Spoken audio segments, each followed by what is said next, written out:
So we're off to now. Well, look, I think we'll hop on the bike because I don't walk too far nowadays. Okay. And, you know, a fella's getting a bit of age on him. And I don't want to walk any more than I have been. So no, well, that's a good idea. So we're both thinking the same way. So yeah. I think we should head down the road here and we just might drift up round the hill there and have a bit of a look, and we'll show you a bit of history. Okay, good. I've never been in one of these before. Yeah, well, nobody walks anywhere nowadays. Okay. And we've got so much country to cover. I could be a farmer then if that's the case. Everybody should be a farmer. This is the rules of the passenger now. Okay. You're in charge of all gates. Oh no, really? They're all easy to open. They're made for townies, so you won't make a dick of yourself. Okay. But you're not used to two catches. We have two catches on all our gates. Yeah, I see that. Why is that? Well, it's just we find cattle are pretty smart on some of these catches, and they're supposed to be cattle proof. They're clever enough to get one catch undone, but they're never smart enough to get two. Okay. This here has been the Maoris have taken the bark off a totra tree and used to make a totra bark bag for putting mutton birds in. And this is something we don't know how long ago. Was it 200 years ago? Was it 150 years ago? Nobody seems to know. But that tree, you can see exactly where it's been taken here, and they've just cut the thing out here, and on this side, this is where the main part of the bag came from. And if we go around the other side of the tree, you'll see where they've made the top of the box. When you come around this side, you'll see some bark being taken off, and that was the top of the bag. And on the other side of the tree, you'll see where the main part of the bag was manufactured from. Yep. But that was taken a long time ago, because you can see how much the tree has grown in that time. Well, we've got a few treasures to go and have a look at. Things my grandfather put in here in the 1890s. Oh, really? And there's another bit of an old gadget in the shed, so we'll go and check them out.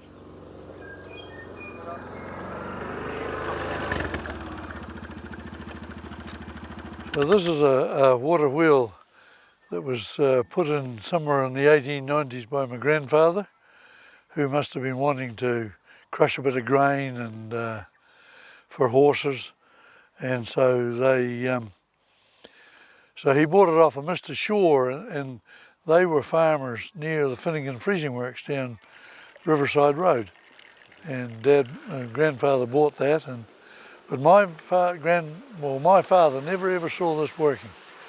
They must have ran out of water, I'm not really sure, but since that, in the last 10 years, my son has actually done this up, and so we've actually got it going, and just as a bit of an attraction, just to show people.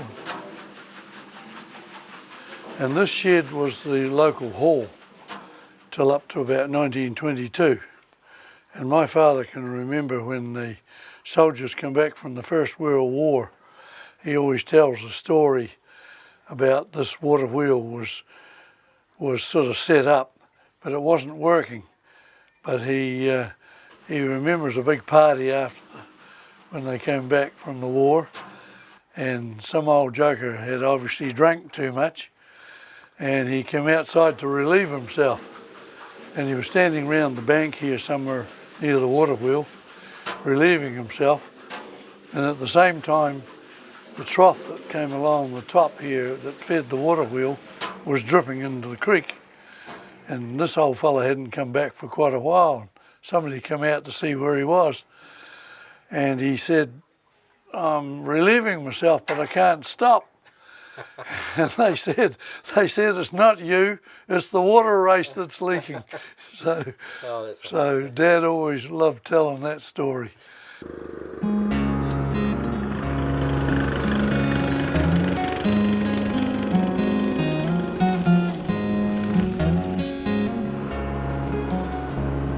for the shearing time is over and the blokes are off again, hunting up the cockies to secure themselves a pen. Today I've rolled me bluey, although I'm just a lad. I'm off to be a shearer, a blade shearer like me dad. My daddy was a shearer, the best one of them all. This side of the black stump, there is no doubt at all. Well, this is where the Catlins railway line came through here, and it was a right pain in the cheese because it cut our property right in half.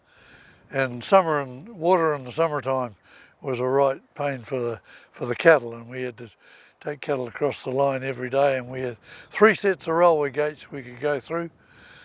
But most people are upset that they've removed the railway, so well, are you one of those upset people? No, I'm not upset at all. The Minister, Peter Gordon, should have been knighted for pulling it out. But it's, so look, we'll go and have a look up the line here, and we'll show you where one of the cuttings, it's not a big cutting, it's one that we've cleared, and this place was all gorse. We bought 22 acres of railway line here. It was 22 acres of gorse and broom. So we've tidied it up, and if the old fellows that dug the line, put the line in, came back now and saw what I was destroying with the digger, they would go way back to where they came from. So you'd remember the Catlins Railway then? Very well indeed. Yeah. The old steam train, the days of fence posts on fire and gorse on fire. Really? The steam train was set it on fire? Well, in the summertime, there'd be a spark come out, and an hour later you'd see a railway sleeper post, a bit of smoke coming up. Really? And especially, I remember once at lambing time in September, the train had gone up the line, and I'd mothered on this lamb with the sheep under a gorse bush. And I thought that was a nice sheltered place to mother a lamb on. And I was away at the other end of the farm up here, and I looked down, I could see the smoke down the line, and I thought, oh yeah. So I was cruising around the motorbike, and I thought, hell, I've got a sheep tied up under that gorse bush. Oh, really?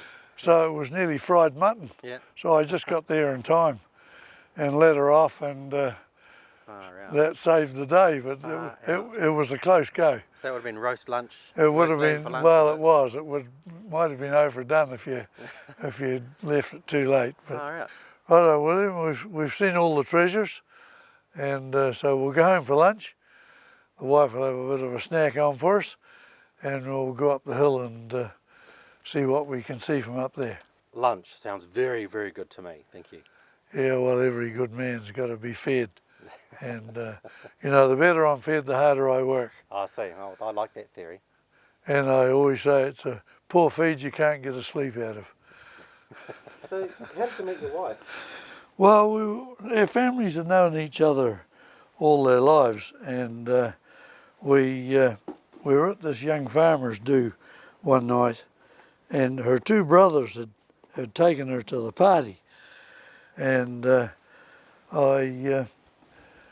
they said at the end of the night they sort of wanted to stay on and get on the play, so they said, look, would you take our sister home?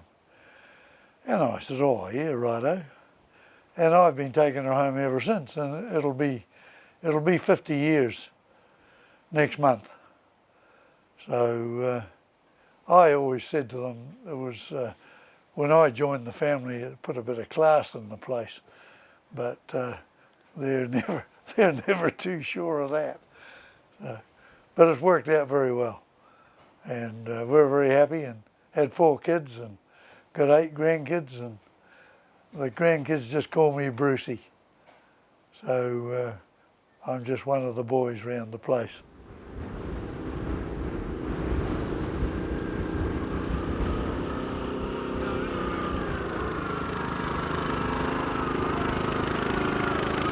Well, we originally had nearly 900 acres. It was about 875 acres originally. That's the size of the original place. And my son he keeps buying bits of dirt next door. So now we've doubled that now to nearly 2,000 acres. So it was always a reasonable sized farm right from when it was first settled. Well, the name is Mātuanui, and Mātuanui means something big and prominent, and that's taken from the hill that's right behind us, up above us here. It's something big. Nui means big, and it's a prominent hill, and so it was named Mātuanui. But we run, at the moment, we run about nearly 4,500 ewes, probably got about 150 odd cattle. We run 11 or 1,200 hoggets, and so there's plenty of work here for those that can be bothered doing it. So the future for this farm is, you know, and to think from, I suppose my great-grandfather financed my grandfather, and then I took over from Dad in about 1974, and Nathan, my son, he took over about 12 years ago, and I've just been the boy around the place. It's a good way to start being the boy and then finish off being the boy. I'm like every father around here, gives the son advice, but I'm not sure how many times they listen. But it'd be good if it carried on, because you know this valley, there's a couple of farms in this valley have been in many generations, and I think this is New Zealand when you can. It's a bit windy today, but